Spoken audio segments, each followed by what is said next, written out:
Is that? That's fine. Okay. Want to make sure everyone. It's fine. Yeah. Okay. Fine. Have a good day. Okay. Okay. We have how much time? We have Maybe I can talk 45 1 hour. 40. Okay. And then questions. Yeah. Okay.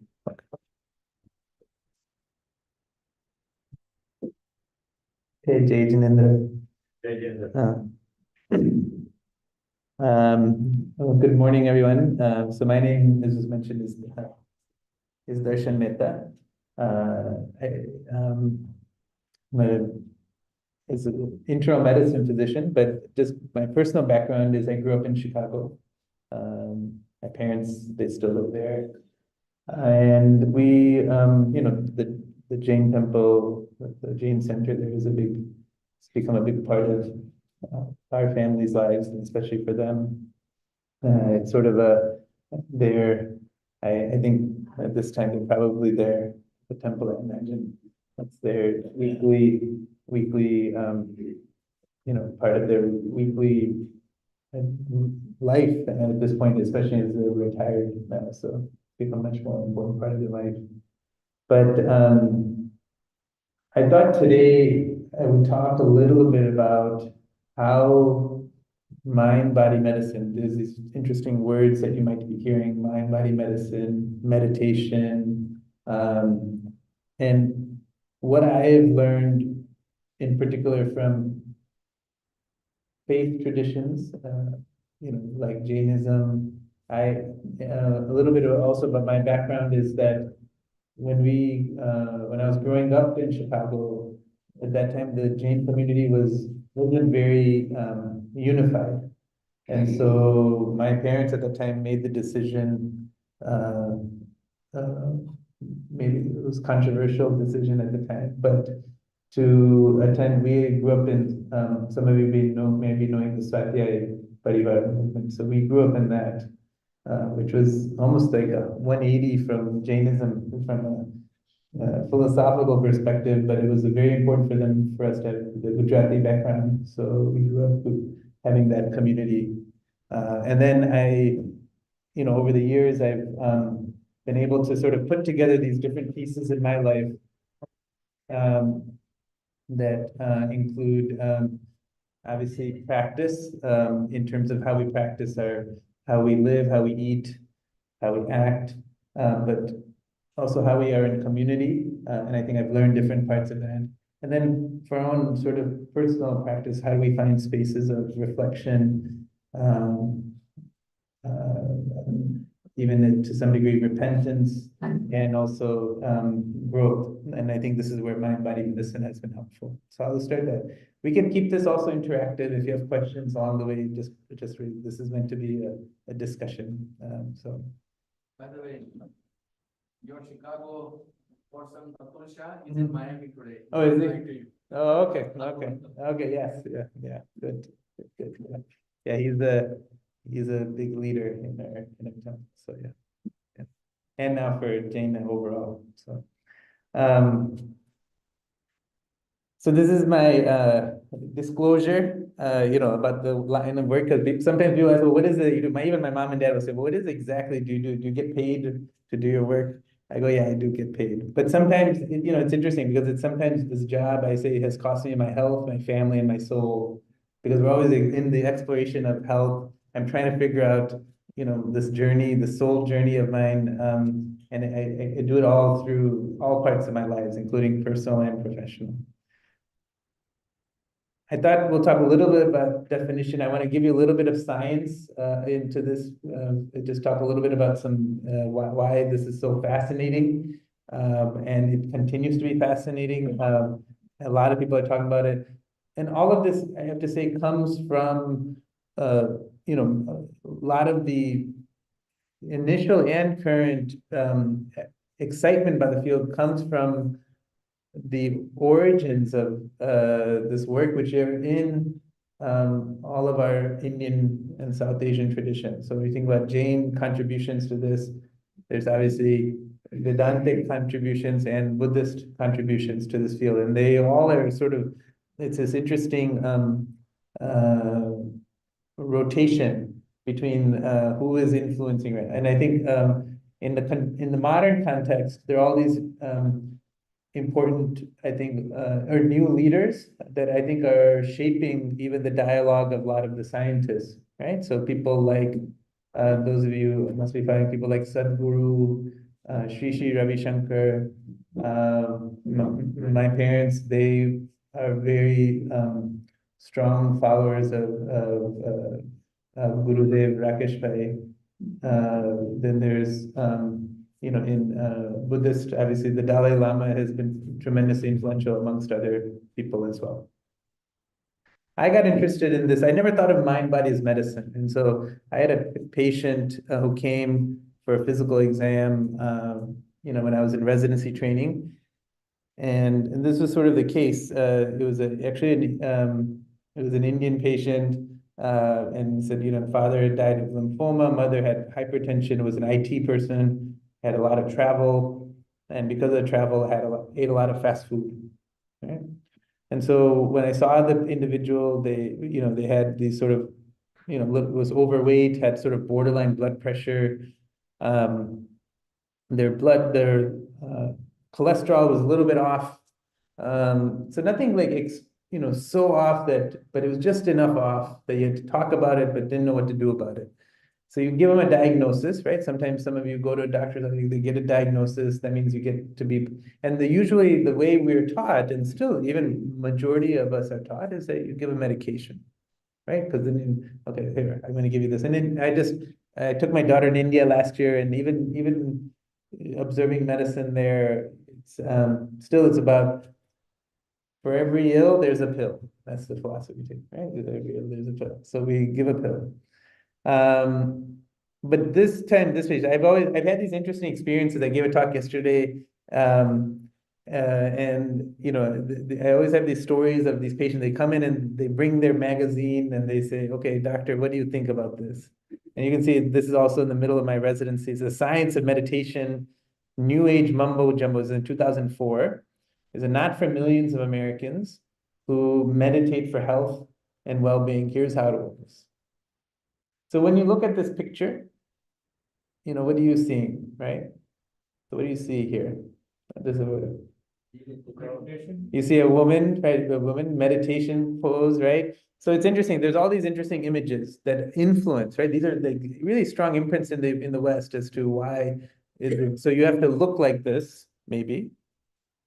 You have to be on a beach or wherever this sort of definitely in the desert, but you have to, certain types of clothing, posture, body type. And even it's oftentimes what you'll see is, is that coming? If you want to share the screen so Zoom can see. Oh, it's not sharing. Yeah. Yeah, I can do that. Bring it a little bit closer. Okay, let me do that. They're not here. Okay, yeah, let me do that. Sorry.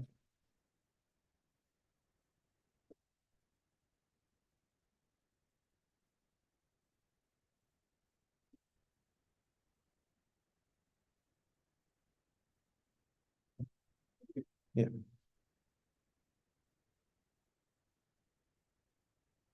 Okay, I think we're okay. Yes. Yeah, okay, good. All right. Let me see, there's something in the chat. Oh, increase volume. Okay. All right. Okay, yeah, so this is actress Heather Graham, famous actress. And oftentimes you will see that many of the images that we see today, even though that many of these traditions come from either India or Southeast Asia or that part of the world, are often images of sort of these young or middle-aged white women with a particular body type. They're always in particular postures, wearing particular types of clothing. And that's just how it's shown. And we have more pictures of this, like especially in practices of yoga and other other meditation practices. But this is an interesting thing. It actually turns out that when we see this, it turns people away from a lot of these practices because they think they have to look like this to practice this, right? So that's the thing that happens in our clinic. And one of the things that I have done, I've had to do over the years in my work is to tell, well, actually, it's not like that. And it's actually much more practical. And just as much as you're sitting on I live in Boston, if I'm sitting on the bus or on the train, that's an opportunity for practice as much as, sitting if you have a temple or in your quiet space at home. It could be done in your office, wherever. So these are the things that we try to change people's views. All right, so let's talk a little bit about stress, because I think to understand stress reduction and understand mind-body medicine's impact, the most important first to understand stress. So all of us have a stress response.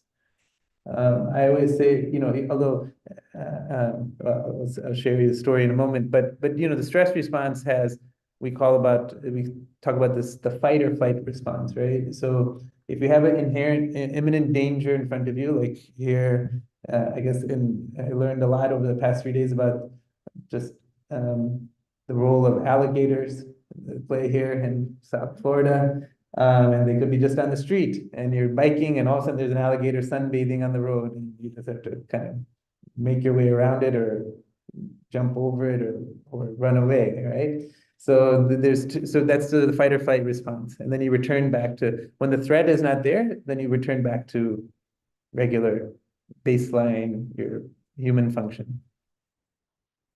But if you are able to develop coping strategies, right? So relaxation approaches. So in this picture, you see a person playing tennis.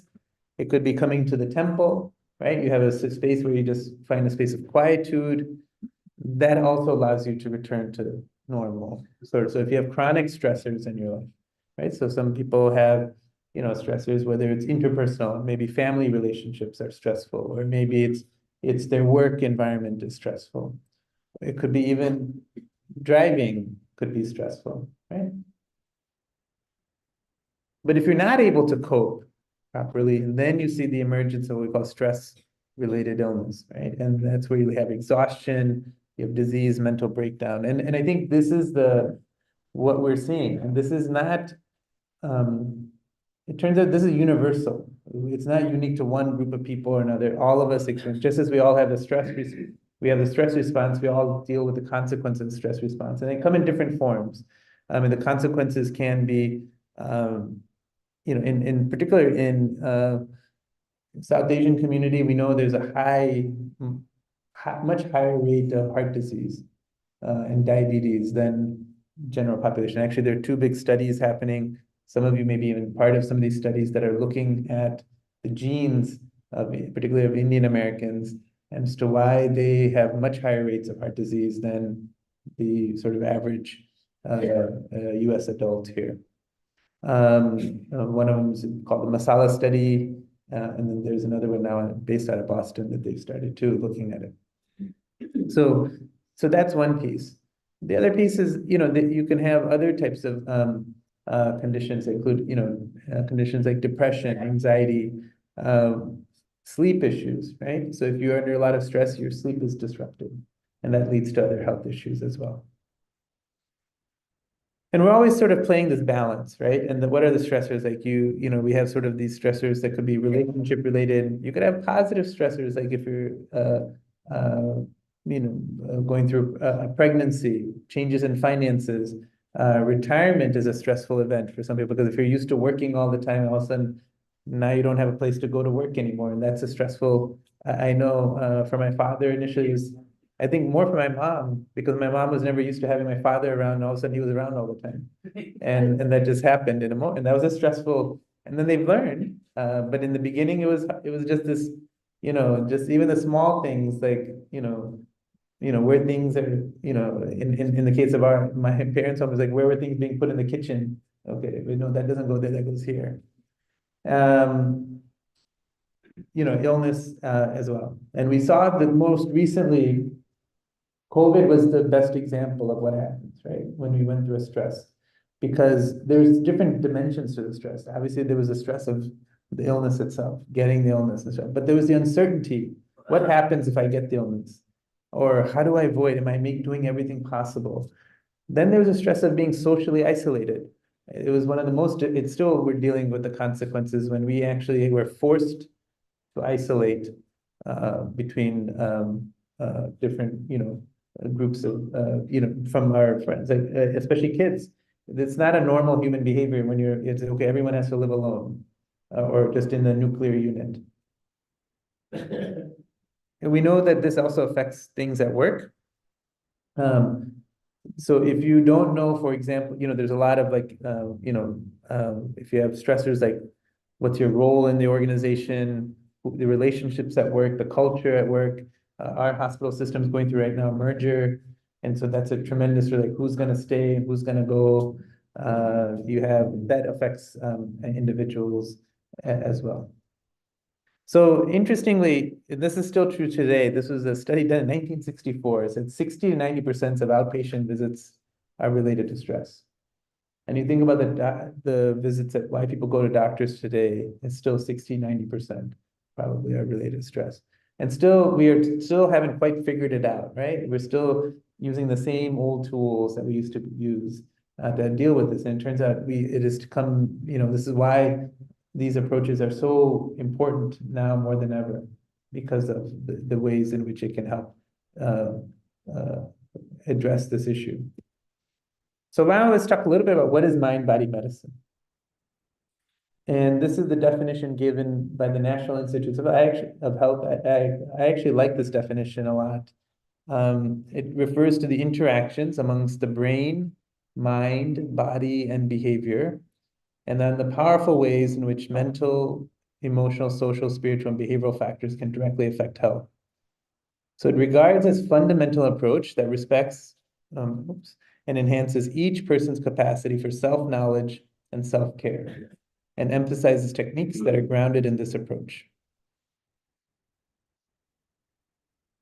So I'm going to go through a few of these themes that really are in mind-body medicine. This is work done by Dr. Ann Harrington, who's a professor of history of science at Harvard University, and she wrote this beautiful book called The Cure Within: A History of Mind-Body Medicine. And there's sort of these different themes that come through in mind-body medicine. So it helps you understand why does it look like it does today here in the US? One is Eastern journey is Mhm. also one of the component of Yeah, it. yeah. It is an accepted component Meaning accepted, meaning in medicine definition in West. no, meaning these are the different themes that have kind of come together. So you'll see these different threads come together, why it looks with the way it does today. And I'm going to talk about Eastern journeys, what that means in a moment. So stress in the modern life, right? This says that, and this cartoon says a hard-charging businessman, Billy Sloan, is about to learn that continued stress does inhibit one's memory, right? So some of you may have this moment, or you forgot to put your pants on to go to work, and you just get to work because you're so under stress. Well, the emergence of, we've talked about this word stress has actually been around for a while. The emergence of stress in the modern, so neurasthenia was so President Theodore Roosevelt in the United States, he suffered from a condition called neurasthenia. And neurasthenia just meant that he was always stressed. And what did he do to relieve his stress? If you look at US history, his passion was hunting. And so why is that important? Because under his presidency, the whole national park system was created. And go to this national park and this like protection, because it was a way for him to have a space in every state that he visited, because he would always have to listen to everyone's complaints. So he needed a place to have his own space to do his hunting, so he created the national park system. And that's how we have the national park system today. Smart man. Yeah. But it's just interesting, right? So that was a response to stress. Walter Cannon, he's the one who coined the term the fight or flight response. And so we hear about that a lot nowadays, the fight or flight we talk about, but he was a professor at Harvard University, and he talked about this what happens. Now the question becomes, is being under stress to our advantage or disadvantage? Because you don't want to give the impression that all stress is bad. It's not. If you don't have stress in your life, you're bored. Right, and once right, so you have to have some amount of stress, right? So you need to have a little bit amount of stress, but if you have too much and not enough resources, that's where you face these consequences. And we're in the period of too much. So if you think about it, again, I use driving as a beautiful example. So when you're driving and someone cuts you off, just does that. Do you notice what happens within your body, right? You get this. Some of you may say words that you don't want to repeat here in the temple, right? But you have this response, like it's a like a this whole thing, and then just notice how long does that response stay with you? And for many of us, it's staying a lot longer than perhaps the nature of the stress, the sort of the stressor itself. The stressor has disappeared, but the response still lingers, right? And that's what's happening. We're living the life now. So one of the things I always say is that if I know in sort of Jain mythology and Jain stories, we hear about you face a stressor in front of you, right? Mahavir Bhagavan has the sort of the snake is in front of you, but he stays present. But most people don't do that. Most people, if the snake is in front of you, you run, right? That's because you mount all of your resources and then you run. And that's actually evolutionarily advantageous. If the bear is in front of you, you don't want to sit and meditate. You want to go, right? But the question is, why is our behavior now changed so that we feel that the bear is always in front of, or the snake, or the alligator here in case is always there, right? We're always feeling like it's right there. And that's how our bodies are not built that way. We're not built to have a stress response. And that's why every culture in the world developed a way to counteract that stress response, because you have to return back, because that's where our equilibrium is. So let's talk a little bit about the psychology of stress. So what is stress? We use this word. So stress is a process in which the environmental demands tax or exceed the capacity of an organism. So this is something that may put someone at risk, may or may not, but it may put someone at risk. So the stressors are environmental experiences. The appraisal is the evaluation of the stressfulness. Like all of us so it's like a real estate appraisal. You think about like right now, somebody, oh, this is a hot, it's worth this much. But someone say, no, it's not. It's only worth this much, right? So we do this. Or in the stock market, you're doing the appraisal all the time, right? Like, oh, no, this stock is worth this much. It should be valued here. But no, another person, X person, no, it should be valued here, this amount. So that's a subjective evaluation. And then the stress response is what we say the affective, behavioral, or biological responses to stressors or appraisals. So we've looked at this for quite a while. This is a picture of Hans Selye, who was a famous physiologist who described it. And he actually said that it's not about just one point in time. So we think about, I'm like something happened, like, again, the guy cut me off while I was driving. That's one way. It's about what happens over a course of lifetime, right? We have multiple stressors. And then how does that, stick with us? And again, this is where we can draw upon sometimes principles that come from these wisdom traditions to actually think like, how much is something sticking with you, right? Does it stick with you, or are you able to does it just kind of hit you and then, you're able to let it go? But most people, it sticks. And that's why we have things like we call the type A personality, right? What does type A personality mean, right? It basically means that it's a personality of somebody who is at risk for getting a heart attack, right? Like, oh, I'm type A. When you say I'm type A percent, like that overdrive, right? You're on that overdrive. Or the immune system link. This study, I'll just show you, it was a brilliant study done by this psychologist here, and he took medical students, and he said, okay, let me put you up in a hotel. Now your food is taken care of for the next week. And what student would say no to that? It's like, oh wow, I get to live in a hotel. He's like, but I'm gonna put a spray of a virus that causes the cold. And so we just want to see who gets the cold. So this was the study. And they looked at 5 different viruses that cause the cold. And interestingly, what you can see here is that who developed the cold is clearly related to who was most stressed. Right? So you don't have to be a scientist. You can just see there's a very linear relationship. The higher the stress level, the number of people who had cold is high, right? It's a very linear sort of relationship. There's a second part of the study. So they looked at different viruses that cause a cold. We learned them in medical school. Rhinovirus, you probably heard, or respiratory syncytial virus, RSV, that causes the cold. The one that had the most difference in between who got the cold with the high and the difference between the highest quartile, like of stress, and the lowest quartile stress, so the difference, was in this virus called, and then you look in the paper, it was a coronavirus. Okay, so interesting, which is in the same family of COVID as we today. But at that time, this study was 30 years ago, 30 years. The greatest, so it turns out stress affected coronavirus the most. Those were the most stressed and got injected with the coronavirus. They were the most likely to get the cold. And it's one of these missed opportunities. So you think about when we talk about risk mitigation strategies for COVID, we heard about masking, we heard about washing your, hands or using hand sanitizer, but we never heard about stress reduction. But it turns out it was one of those missed opportunities to talk about this in a very public way.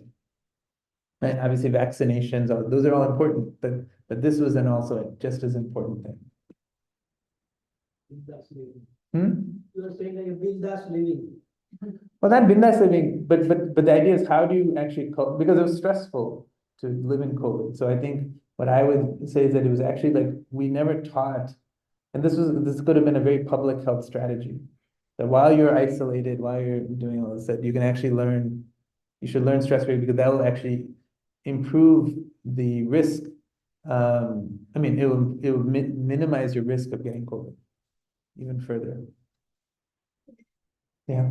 So it turns out that some of the measures like isolation, that actually increases stress response. Right. Some of the measures to counter this Mm-hmm. opposite of being helpful. Right. Yeah. But in this case, this was a prospective cause. So you can, if you do an intervention, what happens? I think if you're feeling isolated, then the feeling of being isolated is an independent predictor of just in general, actually life expectancy, but in this case was a risk for COVID as well. Yeah. So now if we look at, this new term, it's called allostatic load. And allostatic load is, so some of you may know the term homeostasis, right? Homeostasis is like this sort of, at one point in time, you're in this equilibrium. Allostasis means the ability to adapt. So if there's a stressor in front of you, you mount that response. But when that stressor is gone, you're back to sort of your baseline. And then next stress. So that's and people, when you have increased load, you lose that ability to adapt as much. And I think many of us have seen that, right? So if you have environmental stressors like where you live, your neighborhood, where you work, your major life events, death, a family member, like divorce, you can have other situations in life. We now know a lot of traumatic events like that happen in childhood actually are important things to think about. That leads to a sense of perceived stress. And then you have behavioral responses.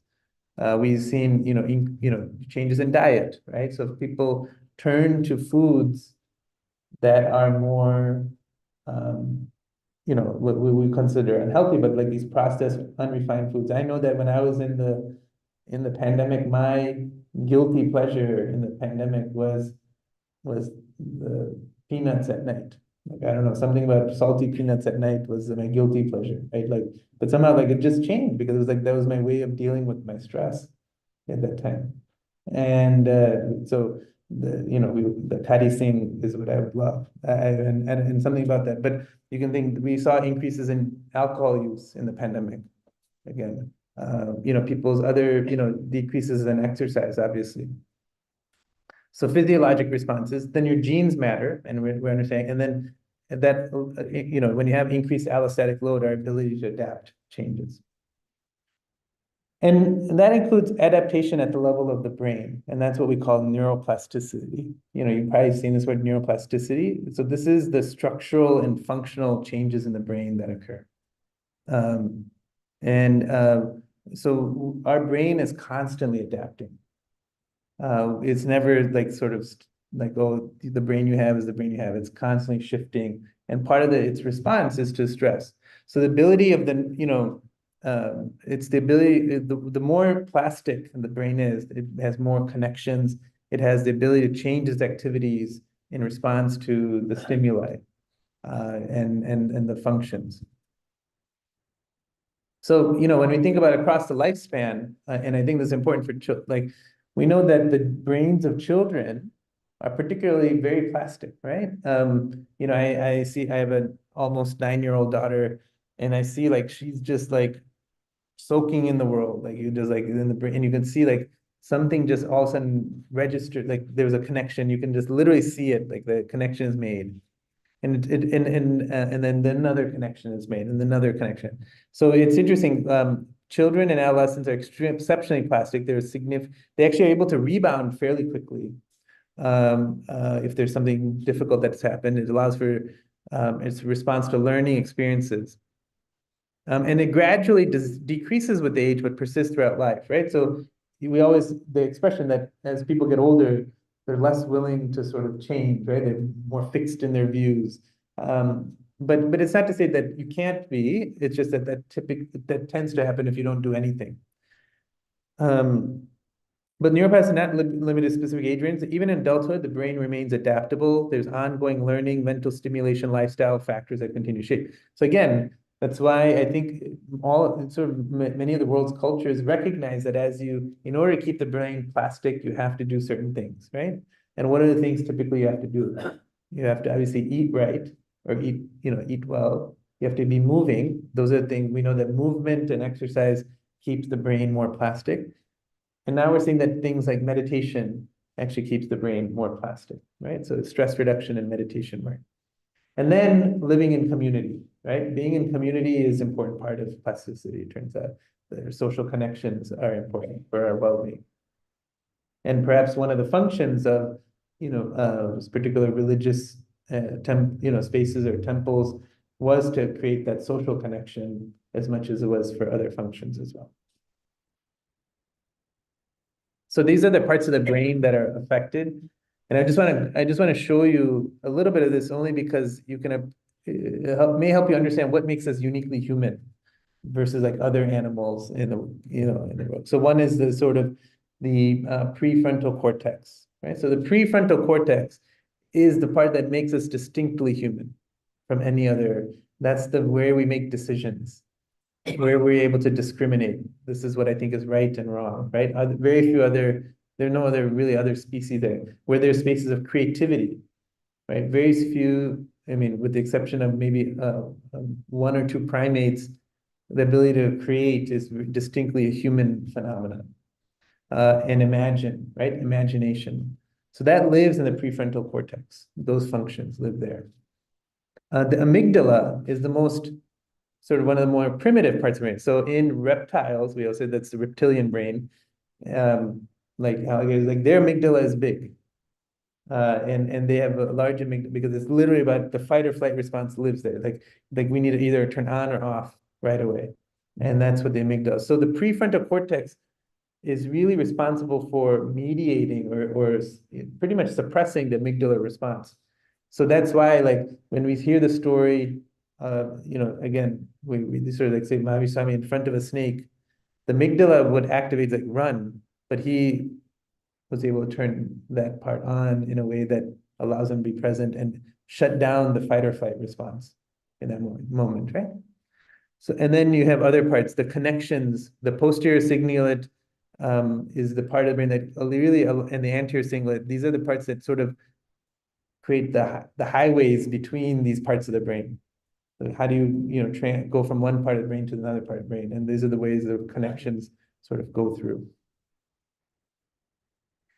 So we see parts that and the highways are responsible for things like attention, like how we maintain attention, right?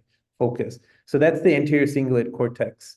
That's the one that's most consistently reported across many mind-body practice of meditation from across different traditions. They see changes in the anterior cingulate cortex. We also know that it involves emotion regulation, right? And so these are the limbic network, the prefrontal cortex are involved in these processes. And then there's also what we call the default mode network. So what happens, what's the baseline if you had none of these processes? That's called the default mode network. And when you're under more stress, that the default mode network, it activates more.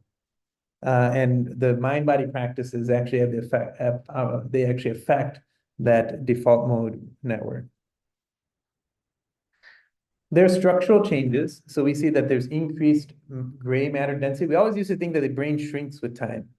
But when there were these, I'll show you just in a moment here, these studies that actually found that when you looked at people who had, significant hours in practice, those parts of the brain actually grew in size.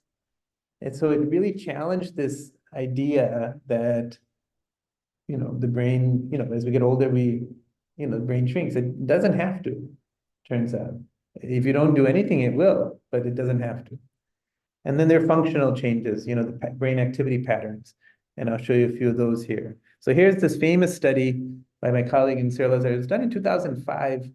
It's still cited all the time because it was the first study. They looked at meditation practices from different traditions, like Vipassana meditation. They looked at yoga teachers, Tai Chi practitioners, and they looked at people who had more than 10,000 hours of practice. And what was consistent across these different traditions was that these similar parts of the brain grew in size. And so there's something about practicing this that actually makes a difference.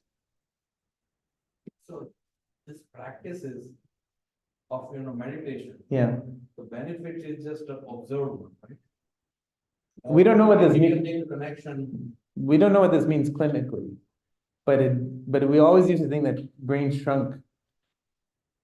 And because they shrink, then we see other changes, right? Like, forgetfulness or whatever it may be, or you lose emotional regulation, and we see that. I think everyone can probably think of a person in their life that as they've gotten older, their ability to regulate emotions changes, or their ability to remember changes.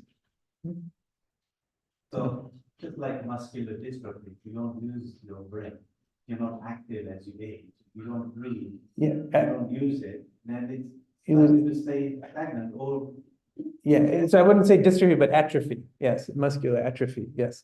So yes, if you don't, especially muscle, yes, we know that as people get older, if you don't use your muscles, they waste. And we see that most notably, again, in COVID, we saw that especially when you're hospitalized, especially for older patients, if they're hospitalized for, like, say, a week, it takes them 2 months to recover, to regain the same amount of strength they lost in 1 week. So that's an example. So like that's something that, yeah. So again, these are the regions of the brain that we know that sometimes brains light up. This is we call functional MRI. So where does blood flow patterns change as people? And it turns out that the patterns of blood flow change in people who meditate versus those who don't. It's very fascinating. And these are areas of cognition, executive function, ability to make decisions, and how you make decisions, emotion regulation, and neurotransmitters. So that's sort of one theme. We sort of see these scientific examples. There's another thing that's interesting about mind-body practices is power of suggestion. And it turns out that when you suggest something, so this was a fascinating study, of pain, like basically they shocked people with like gentle shocks, okay? And so how much pain are you experiencing? They sort of increased, you can see the intensity of shock. Then they told you, okay, we're going to give you this pill. This is the less expensive pill, but we want you to take this pill. And it's supposed to help reduce the pain. Then they said, we're going to give you another more expensive pill. And that's also supposed to help reduce your pain. What the individual said, that they were both not given anything. It was all placebo. It was the same pill. It just, we were told this is less expensive and more expensive. And you can see there's a vast difference in response here between that, right? So you can see that people who got the more expensive pill is like, oh yeah, oh man, that really worked for me. Right? So the power of suggestion is important to recognize. And I think many, I would say many religious traditions actually knew that when you suggest something, people will believe it. When you're trusted, right? This is coming from a trusted source. Like it is, few people will challenge it, but in general, people do believe, and that actually harnesses a physiology that actually supports And so mind-body medicine, a lot of these meditation practices were built on suggestion. Like, let me suggest the possibility. You may not experience that pain as much, but you may notice the pain is a little bit different. Or you may notice that that you're able to, it can be in a positive direction, that you can actually be compassionate to somebody you don't like. And that's possible. And it takes that, yeah. So you think that the psychology does work when the less expensive pill or what's it, high expensive pill? Well, I'm asking, well, this is, well, again, this is, I wouldn't say this is placebo. This is what we would call, suggestion. We'll talk about placebo in just a moment here. But it does, have you ever, I mean, just think about like how we are attracted to particular goods, right? If you go into a grocery store and you see how things are marketed, right? You see the generic item and you see the brand name item. The salesperson. Organic. Yeah. Well, organic is a, I wouldn't, that's, I think that might be a little bit different, but, unless you believe that the organic labeling is false, then yeah, you're right. But but in just the simple like labeling, it's literally the same. You can actually look at the label and say that the same distributor is the same distributor for the brand name and the generic item. So frozen vegetables, right? So you buy the generic frozen vegetables or the regular frozen vegetables. Yeah. So again, just something to think about. We believe it's higher quality, or we might believe that this is better for me or healthier for me or whatever it might be. And the truth is, I mean, wherever the truth is, somewhere in there is the truth. But we believe that this is the better thing. The last question, is there an effect of the dopamine effect in brain?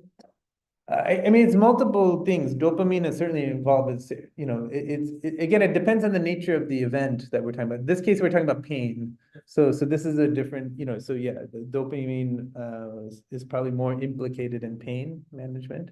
But again, it all depends. Yeah.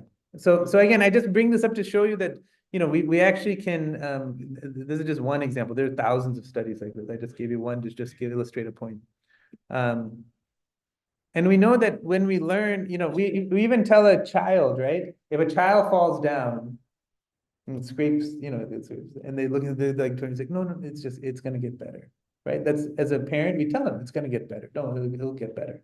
You don't actually really know if it's gonna get better, right? I mean, maybe it might get infected, or maybe, I don't know. I mean, there may be other consequences, but we just say, no, it's gonna get better. And the child then just like, oh, okay, and then they tears go away and they're back on, right? It's, you basically gave them the ability to imagine the possibility it's just going to get better and they can go back onto their daily life.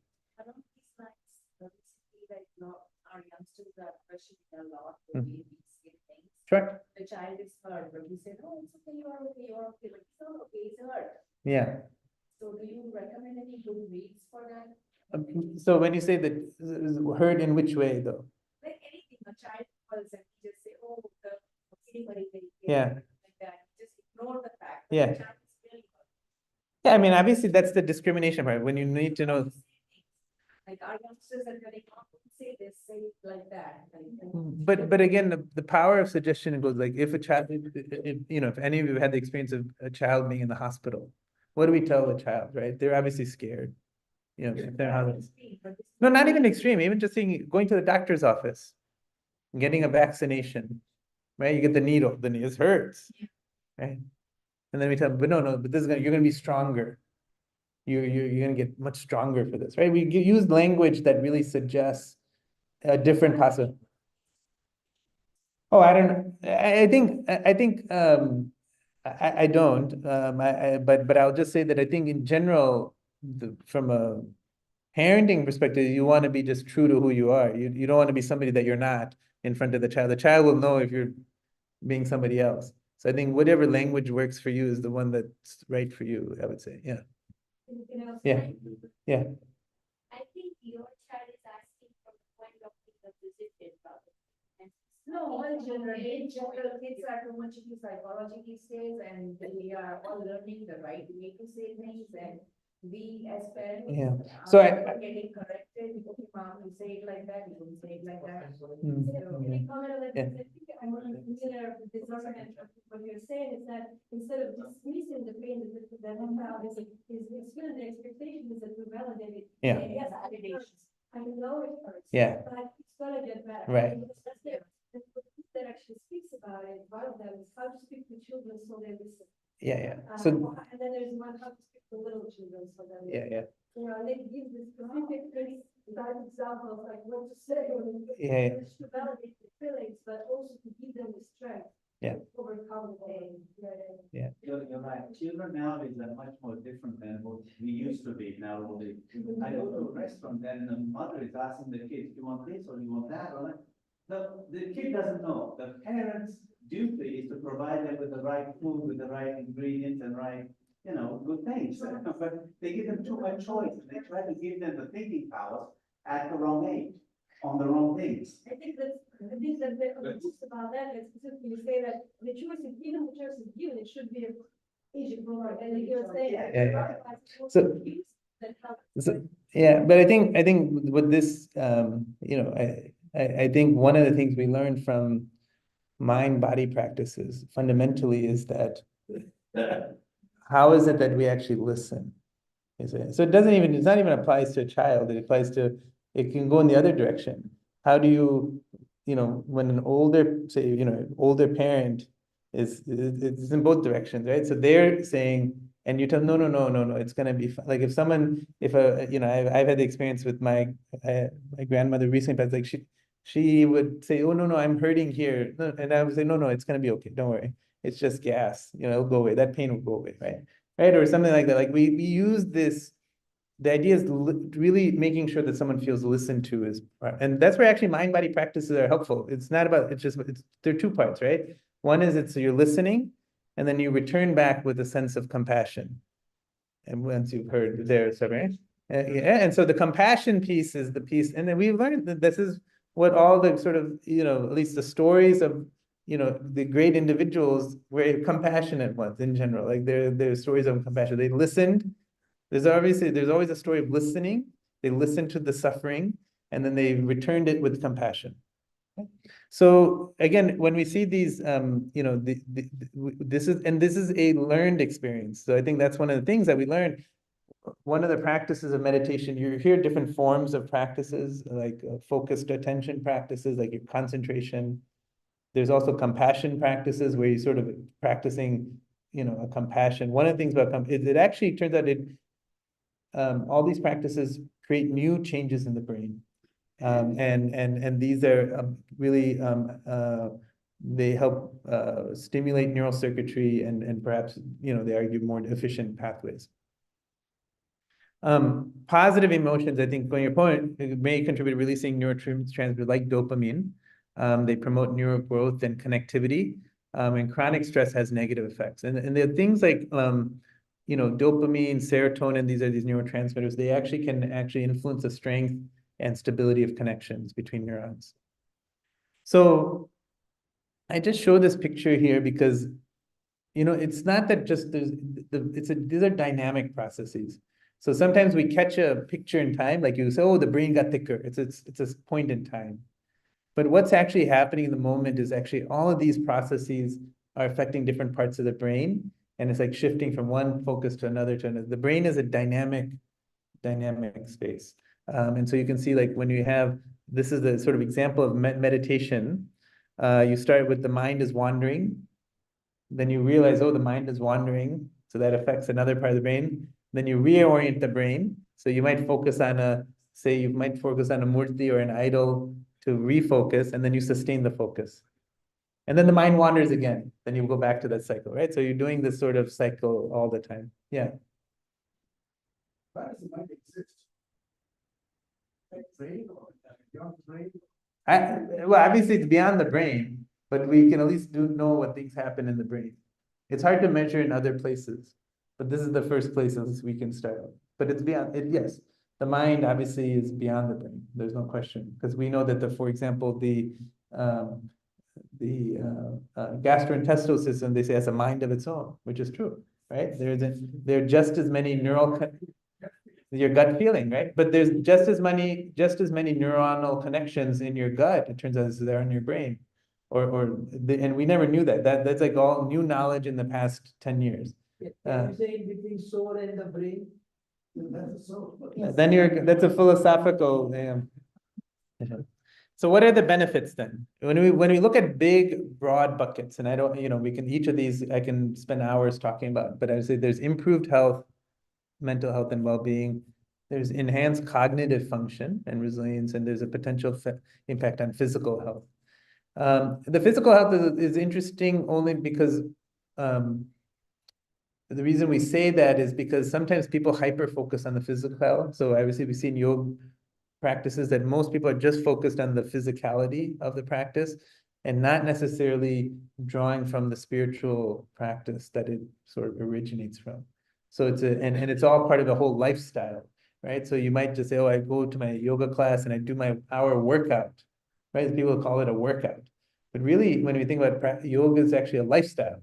You're living a particular life. It's not meant to be just in that 1 hour period.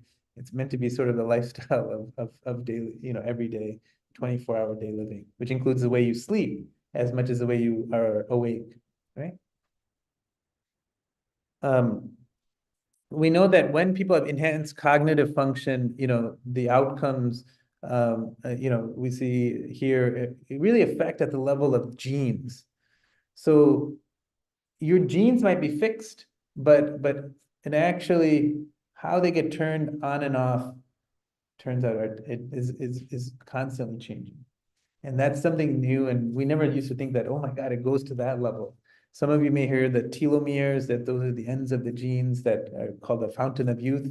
They're responsible for keeping our genes basically young over time, but the telomere activity changes with time, especially when somebody's in chronic stress. All right, I want to talk a little bit of positive thinking because somebody brought it up. And this is sort of has to do with the placebo effect. This was an interesting study done by one of my colleagues looking at acupuncture. They basically told people, those of you who've gotten acupuncture, there's the insertion of needles at different points, and it's based in traditional Chinese medicine theory and the idea of meridians. And these are these channels that you tap into. This is, the cartoon says, I want you to take this placebo 2 times a day for 10 days. If your condition doesn't improve, I'll give you a stronger one. Right? So what happened here? These are individuals with a condition called irritable bowel syndrome. Some of you may know it is this, or they just have this constant upset stomach, sometimes have diarrhea, constipation, bloating, pain. There's no cause identified, it just is, but a lot of it often is stress related. And basically, these were people who were told that, you're going to be divided in one of 3 groups. You might get you'll be on a wait list. So first, that was group 1. So you just have to wait 6 weeks. But you're in the study, just wait 6 weeks. We'll come back to you after 6 weeks. Then there are people who got limited acupuncture. What does that mean? That was like a person comes in, that individual had a script that they followed. Okay, you're going to get this, and this. You're gonna have an insert the needles here, and here. I'll come back in 15 minutes and I'll take it out. That was the limited script. And then the third piece was what we call augmented script, which is they got a very nice person coming and said, oh, how are you doing? Tell me, what are you feeling? I want to listen to you, this and that, right? Now, in all of these things, they used what they called a sham needle. So the person thought they were getting a needle, they would actually put it on, but the needle never pierced the skin. It just looked like you had a needle in you, but never entered. So you can see that just the fact that if you think you're going to get the study, you can see that when at time point, this was at the end at 6 weeks, they improved. They said, oh, I'm going to be in the study. Their symptoms already improved by just thinking that they might be in the study, right? Point 2, just getting something, feeling like you got something, improving more. And then when you had the encounter with somebody who was very compassionate, listening, they improved. But no one got a needle inserted in them in all of this whole thing. No one got one needle put into them. And you can see this. And this improvement, by the way, is significant enough. If I put a drug X gave this type of data, so FDA said, "Hey, we're ready to approve this drug. Which drug is this? We're going to approve it right now." And so this is the level that is required to approve a drug, and they were able to show it without giving any drug. Yeah. What's symptom severity? What is that? That's just the symptom severity of the irritable bowel syndrome. Real severity or? These are all standardized scales that are used for drug development. They use the same scales that the FDA would have used to approve for drug development purposes, or drug, basically approval. Okay. What's even more fascinating that this benefit's actually sustained after the study ended, another 6 weeks later too. Right? So there are sustained benefits afterwards. So this says basically, Susie, I thought you were sick. You look great. I feel great. I took some organic kombucha, algae, honey, tincture. It helped me. It's like, try it. She's like, no, that stuff doesn't work. No, it's junk science. It's magical thinking. She's like, stop it. You're ruining my placebo effect. And she says, ignorance is bliss, huh? She's like, yeah, it's my healthcare plan. All right. Healing networks. This is an important part of mind-body medicine. You see that many mind-body meditation activities happen in groups. And there's a reason for that. And the reason is actually, it's shown that there's this town in Pennsylvania, you can look it up, Roseto, Pennsylvania. And Roseto, Pennsylvania was this town, as you can tell from the name, people came from Roseto in Italy, and they all immigrated to this one town. It was this very, and they had what they noticed about Roseto is that these are all, their life expectancy in this town was somehow like about 10 years greater than the adjacent town, which were German immigrant towns in Pennsylvania. And like, what's about Roseto? Why is this town? Because they're all doing mining work. There's coal mines in Pennsylvania. They're all doing mining. They're all. They said, oh, is it the there must be that Italian diet, the olive oil, and all this. And they're all eating the standard American diet. We call it the SAD diet, right? The standard American diet. Right. So and then so it says like McDonald's, all this. So that wasn't it. Smoke. Oh, maybe they smoke less. Like everyone's smoking the same amount. So it wasn't. So the only one thing they figured out that was different in Roseto that was compared was that they lived in this. Not only they lived in multi-generational home, but they lived in community. So if somebody fell down, had a fracture, the whole community came and just said, okay, we're gonna get you to recovery right away. Whereas in these other towns, they didn't have that infrastructure set up. 50 years later, they looked at the same, say, Roseto, their life expectancy became the same as the adjacent town. Why? Because all the next generation, they all moved out and no longer in the same. So it's just interesting. So the notion of healing network is important. And if we look at all these meditation practices, they often are at least enhanced by being in what we call a healing network. You're in community with other people. Now, there is a role, we often say, oh, do it in solitude, but it's the idea of doing it solitude in company with others, right? And that's oftentimes how they're structured. And the most famous ones you'll see, I'll just show you in a moment, come from sort of the Buddhist practice. So you asked about eastward journeys. I want to just talk a little bit about this, that in the 1960s and 70s, the way sort of it emerged in the US is there was a counterculture movement here in the 60s, 70s. The Beatles are actually responsible for a big part of it. The Beatles were very influenced by the Maharishi Mahesh Yogi. And if you listen to their albums, you can hear their influence in the albums at that time. There are other spiritual practices that came at that time: Paramahansa Yogananda, Thich Nhat Hanh, Krishnamurti, others. I just mentioned a few, but these were in the 60s and 70s. They came and they really had this huge influence, and brought with it a whole set of practices that became like part of the, and then there were also these non-Asian mystical practices. So centering prayer and sort of in Catholic and monastic traditions and Christianity, Kabbalah, sort of in Judaism, and then in Sufism, we see the sort of mystical. So this all kind of came at the same time, and something about that said that, okay, this is important for our well-being. And people and And then the Maharishi, he actually influenced my mentor, Dr. Herbert Benson, because he moved from Woodstock. He was at Woodstock and Beatles to science and physiology. Let's study this. And he was smart in that way, because he made this valid. He was the first person to say, let's bring science into this. Subsequently, we see that Dalai Lama actually did a tremendous job in sort of engaging scientists with contemplative practitioners. Another thing, the Bill Moyers, those of you who watch Bill Moyers back in the PBS special, he had this big series called Healing in the Mind. And that was one of his most popular series as a journalist. And he cataloged all these different meditation practices.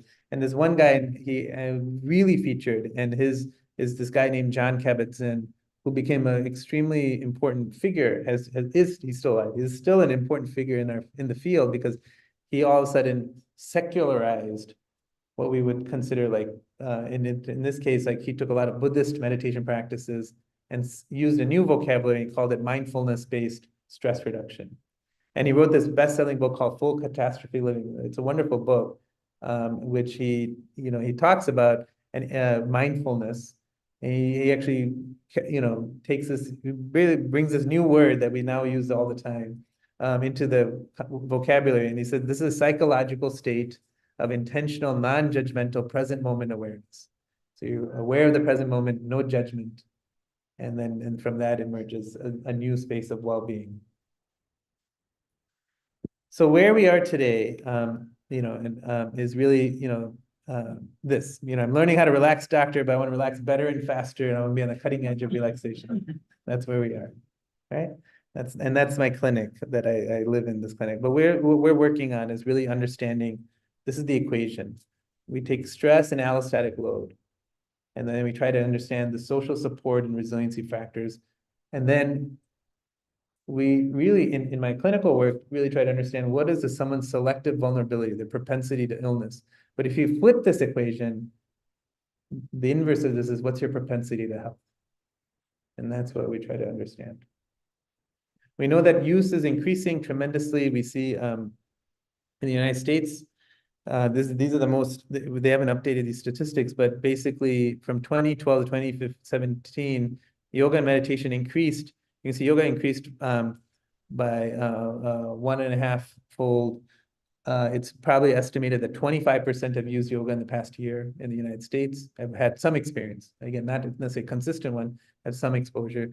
Meditation, you can see, it tripled from 4%. And again, with this new infusion of, there's these big venture capital funds, capitalists in Silicon Valley invest in these two big meditation companies. One of them is called Headspace, the other one's called Calm. $1 billion has gone into investing into these companies. You can see there's a lot of growth here. And this is probably at now 30% have had some exposure to meditation. Greatest increase has been in children. You can see that it's present in the schools. And we, really are, this notion of yoga, mindfulness, meditation, you see this happening in our school system now more and more. So as we think about, future directions, I just want to sort of just end by just saying that really this is something that we can see as can potentially treat clinical disorders. It actually may cultivate more well-being, whatever well-being means for you. We need more studies, more research. There's still a lot of work to be done. We know that it's not just about, structure and function of the brain, but how does this affect performance, behavior, cognitive, active, how we function as society? We see right now a breakdown in society function, right? You see, all these, I'm just thinking, I came here, Miami Beach or South Beach was on curfew as a prevention strategy to mitigate someone's affective response if there's some intense argument, and that might erupt in something, right? So let's just set the curfew so that people don't come, into this area, right? There's a mental state these are things that happen in networks, and I think what we're going to see now is the emergence of these sort of with new technologies, AI. There are these amazing studies people are doing, like catalog and really capturing data, not just at the individual level, but across populations. And you can see stress hotspots. Like this, like there's ways like people, you could be wearing this monitor. And if you know, like this group of people here right now in general, their heart rate is on average lower than maybe the person, that's, in some other hotspot, right? So we can identify stress hotspots. And I think we're thinking more about this, not just single spaces of the brain, but how do things interact with other parts in the brain at the individual level. So anyway, this is just some examples. It's an exciting time in the field. And I think the dialogue between practitioners who are, experienced practitioners, obviously, individuals who come from religious and spiritual sort of expertise with scientists is now more critical than ever to advance the field. So with that, I will pause. Thank you, everyone. So you practice what? You practice internal medicine or? I do. I'm in intro medicine. So yeah. in your practice, you just do internal medicine. No, my practice is mind-body integrated So medicine. the reason I'm asking is, Mhm. talk about acupuncture, Mhm. alternative Yeah. medicine. Yeah. Sorry, when I was the president of State Medical Board of Ohio, Mm-hmm. first time it came to us that there should be, give them license. to Yeah. practice. Yeah. And we had a lot of experts came in front of us, Mm-hmm. but nobody will give malpractice insurance. Right. Practice alternative Yeah. medicine. So we decided not to give license. Yeah. You can practice, but you cannot get the license to practice alternative medicine. Mm. So the reason I'm asking you to give example of acupuncture. Yeah. This is all alternative medicine. Well, the alternative has become, I guess a talk for another time, but it's a word that we don't. Mhm. Yeah. Professional license, medical license? I mean, acupuncture is a licensed profession in the state of Massachusetts. In Massachusetts. Yeah, and it's licensed in, I think, 45 states now. I don't know if, I think Ohio. But, that's why I'm asking that all these things, Mhm. there is no proof that it works, not works, and science studies. And Yeah. also alternative medicine, people take a lot of this herbal medicine, they don't know how it reacts to allopathic medicine. Sure. So you No. practice internal medicine just allopathic or? No, I practice integrative medicine. So I think a couple of points here I'll make briefly. One is that the evidence is actually quite profound. I wouldn't say there's not evidence. There's actually lots of evidence. There is actually, I'll give you a counter evidence. So we learned the physical exam, right? Learn how to use a stethoscope. How much evidence do you think there is in using a stethoscope? It's what? No, but I'm just saying, but in general, we still value it. You need to learn how to listen to the heart. You need to learn how to do this. It turns out it's actually horrible evidence. It actually is has no predictive value of predicting a pneumonia or predicting, finding a heart, but we still learn it. Why? But it's actually for different reasons now. And the biggest reason we learn it is because it helps us connect. There's something about the ritual, and we do rituals here in the temple.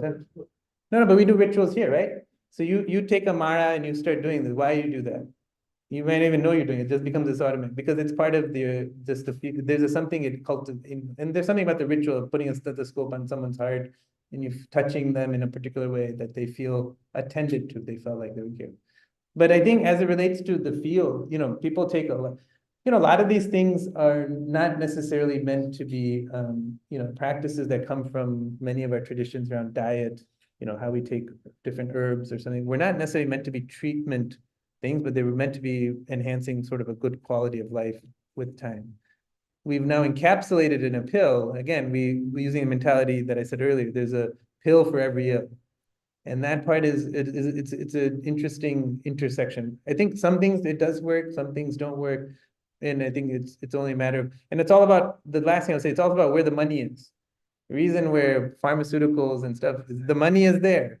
People, It's about the dollar. it is. And then it motivates how we engage in research around these things. Yeah. We have studied the various, practices of meditation. Mhm. What have you found a common denominator among them? They are little bit different, but is there any common denominator that exists in all of them? Yeah, so physiologically, we call that the relaxation response, which is there's a physiology that seems to be, uniform across all of these practices where you have decreases in heart rate and blood pressure and that's called a relaxation. We're actually seeing epigenetic blueprints that say that, oh wow, there's some similarities. We're actually now at a stage though in the field. That's why I don't focus as much as on the similarity of common denominator, because that sort of happened. No, it happened 30 years ago. They showed it, there's commonality. It actually turns out there's differences. And we actually now need to understand the differences. So for you, the question is, which meditation practice is best for you? And it might be different than for you or for some. So the differences are becoming more and more important to acknowledge because it allows us to be more personalized. Just as like if you're giving a medication for hypertension, one person might use drug A, and the other person might use drug B, and the other person might use drug C. But why is that drug A works for person A and drug B works for person B? In some way that way. Thank you, received your lecture yesterday. I actually here. I was really wonderful. Thank you for sharing your experiences and thank you to Jain Center for organizing one here. My only question is, in your mind body medicine, integrated medicine, you focus more on meditation, practices. As we get older, I know we do a lot of these meditative practices, but when you come out of meditation, you don't really want to use your brain benefit. You just want to be in that state of mind. But on the other hand, here, as you get older, you got to keep your brain sharpened, play this kind of game, play this kind of game, which Oh, I don't know if I know the answer to that. Would you do more? I think different things affect different parts of brain. So you have to as much walk and do that as much as you might. How many people could hear the question? The question is that, there are different things, if you're going into a meditation practice, and you come out and then you're sort of in that zone or that flow state, but then they're saying you should be doing other things like, doing puzzles and doing this so which is the right thing to do in general? And I think you have to do all of these things. I don't think there's like, this is the one, think of it as the youth, the fountain of youth is this. I think it's all of it. I think part of it is also coming in community is important part too, so. In your practice, if you have a patient who has high stress related health issue, anxiety, what is the typical treatment plan that you do? I think it depends on the patient, right? So I wouldn't say there's one standard formula, but most of the time, what I try to do with patients is to understand where they at and what do they want to do.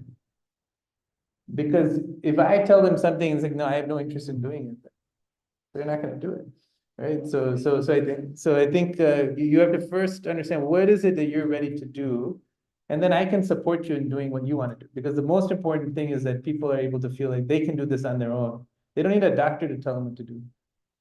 I'm simply a guide for them in the process. Yeah. I have a question. When you were talking somewhere about half hour ago, 45 minutes ago, about having stress, like we talked about Mario Bhagwan sitting in front of a snake or a human being in front of a bear. The question is that we have a missing link over here. Old times, the people were warriors, all of that. They went hunting animals, right? So they were never afraid of that one. So we have that missing link from the warrior to the human being so-called civilized. So we don't know that answer. And that's where I think is the missing link. And wish if somebody can find that one. I think it would be a much better. Well, I think you're again, people are trained, people, if you have them so if you look at military personnel, they are trained to fight. True. But I don't know if everyone at that time also was trained for it, right? The fear. On their own. There was nobody, the teacher to teach them. It was their parents or somebody taught them how to do the hunting. So even as a child, they were not scared. Sure. So, but I get the scare part came in the living being. But it's the important part. But it's no different, I would say, in today's day and age. So I'll give you an example. My mom has fear of driving on the highway. She will never drive on the highway. Okay, so where did that fear come from? There's a lot of. It's a learned behavior, right? So I'm willing to bet that people, if you were to transport those people from those generations into the future and say, drive a car, that fear would be way greater than them addressing the snake, right? So the fear complex is always there. It manifests itself in different ways at different times. I think it's just depending on what's the current, like we have no, you probably have comfort driving, you have no fear, you can drive across the country. But that might be fearful for somebody. Just to add to the meditation, what Vijay asked, I think there is a misconception about meditation. Everybody has a different definition of meditation. True. And that's where everybody gets lost, including anybody trying to practice. If that works for him, he'll see the best meditation. Sure.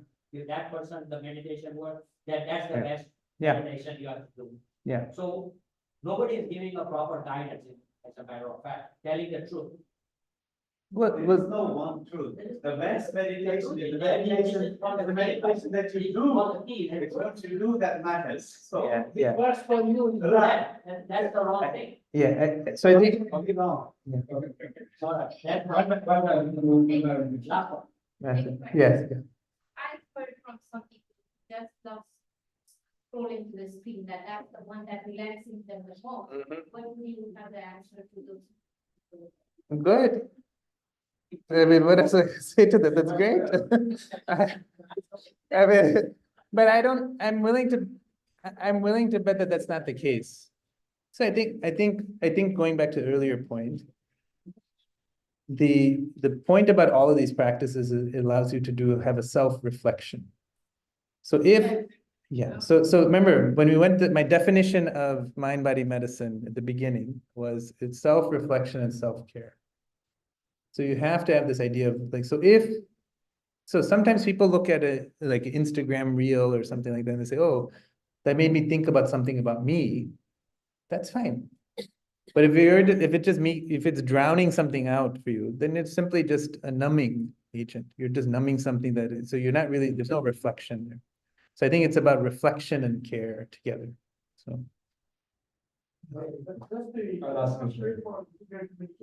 Does the insurance cover the integrated medicine? Insurance cover integrated medicine. Every locale is different. So it all depends on where you're living. Mandatory meditation is that we bring the calmness, as you said, self-reflection. No malpractice insurance cover. Is what the. It covers counseling, depending on your insurance. Counseling is a different thing, but No, I think. if somebody comes with high blood pressure or diabetes or whatever reason, Mhm. and she do meditation, it won't. But it does. No, I would disagree with you. Absolutely does.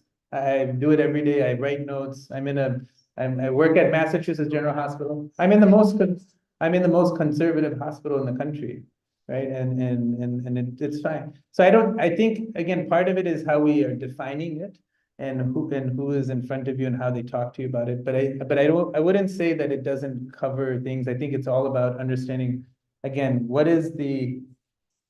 why are you coming to that person? What is the goal of the visit and why is it? But that's a whole different conversation we can take for another time. A big drive in Miami County for mental health wellness. Yeah, It's a huge growing field. yeah, Yes. Absolutely amazing. yeah, Mental health wellness. yeah. Wow. After COVID, it has become significant. Yeah. I'd say briefly, the purpose of meditation is not become calm and be inactive. Bring the calmness to your daily life.